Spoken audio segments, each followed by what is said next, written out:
આપણે અનેકવાર સાંભળ્યું છે ભાજપના ધારાસભ્યો આપણને અનેકવાર એવું કહેતા જોવા મળે છે કે હાલ ગુજરાતમાં ધારાસભ્યોનું કંઈ સાંભળવામાં નથી આવતું. સરકારી અધિકારીઓ છે એ ધારાસભ્યોની વાત નથી સાંભળતા. લોકોની અનેક સમસ્યા હોય છે અને ધારાસભ્યો એ સમસ્યાઓ અધિકારીઓ પાસે લઈને જાય, પરંતુ અધિકારીઓ સાંભળે તો ને. અને હવે આવો જ એક બનાવ બન્યો છે દાહોદમાં, અને દાહોદના જ એક ધારાસભ્યએ અર્જુન મોઢવાડિયાને ચાલુ મિટિંગમાં આ બાબતને લઈ અને શું કહ્યું એના પર આજે ચર્ચા કરવી છે. નમસ્કાર, હું છું ઉજ્જવલ અને આપ જોઈ રહ્યા છો નિર્ભય ન્યૂઝ.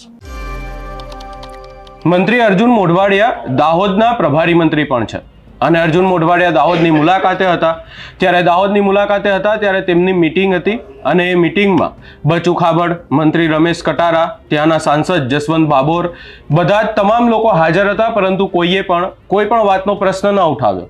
આપણને મંત્રી બચુ ખાબડ હોય, જસવંત ભાભોર રહ્યા, તમામ લોકો શાંતિથી બેઠા ચા પીતા જોવા મળ્યા. પરંતુ ત્યાં જ વિસ્તારના એક ધારાસભ્ય છે ઝાલોદના મહેશ ભુરિયા, તેમણે સવાલ ઉઠાવ્યો અને તેઓ બોલતા જોવા મળ્યા કે અમે લોકો ક્યાંક ને ક્યાંક આદિવાસી લોકોનો વિકાસ કરવા માંગીએ છીએ, પરંતુ અધિકારીઓ અમારી સાંભળતા જ નથી. વધુમાં આ ચાલુ મિટિંગમાં એ ધારાસભ્યએ અધિકારીઓને પણ ખકડાવ્યા હતા. સૌપ્રથમ આપણે દ્રશ્યો પર પણ નજર કરીએ. ધારાસભ્ય દ્વારા અર્જુન મોઢવાડિયાને શું કહેવામાં આવ્યું એ પણ સાંભળીએ.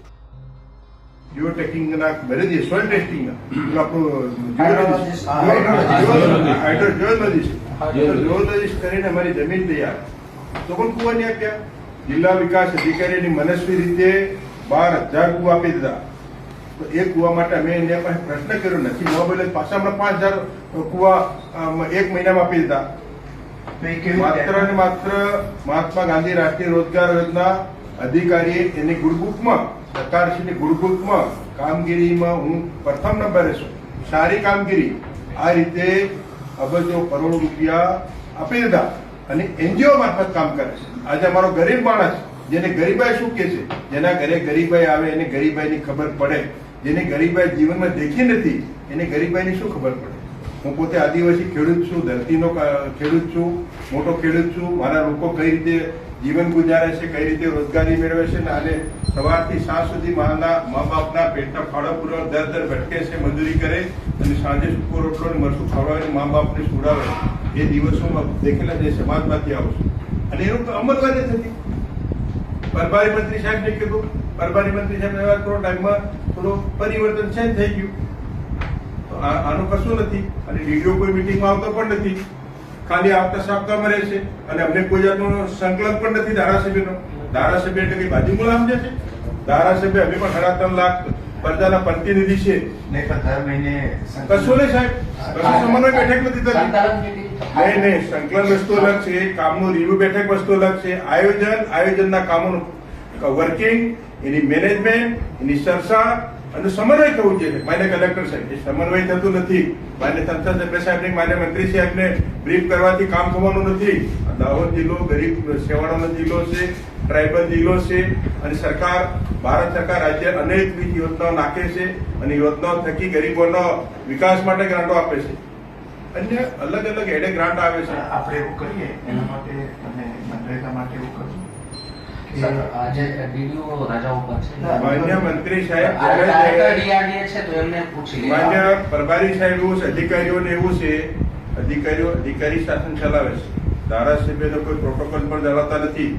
ધારાસભ્યોને એવું છે, અધિકારીઓને છે અમે અધિકારી છે. અધિકારી તમારા કરતા તમારો જયારે નોકરી નહીં મળી ને એ દિવસથી હું 1993 થી સરકાર ચલાવું. સરકારમાં હું આજ દિન સુધી એ માણસનો ગુણ વિષય છે. હું સરકારમાં હું ભાગીદારી છે મારી. તમને જેટલું જ્ઞાન નથી ને એટલું અમે ગરીબોની સેવા કરી છે. પણ તમારી વાત સાચી, કશું નથી સાંભળતા સાહેબ.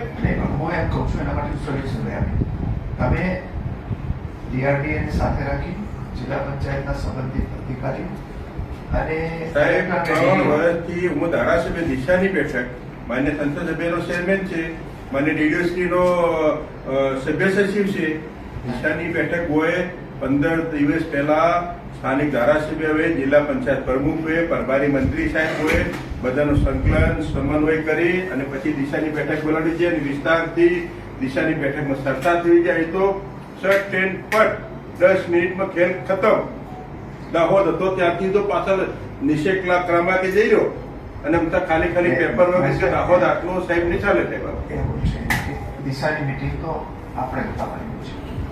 અને એ વખતે આપણે જે ચર્ચા કરવી હોય એ બધાને છૂટ જ હોય છે. એ વખતે ચર્ચા કરી લેવી અને મનરેગા માટે છે તમે અલગથી મિટિંગ બોલાવો. મિટિંગ બોલાવીને ધારાસભ્યોને હાજર રાખો, બધાને દરેક વિસ્તારનો રિવ્યુ લ્યો.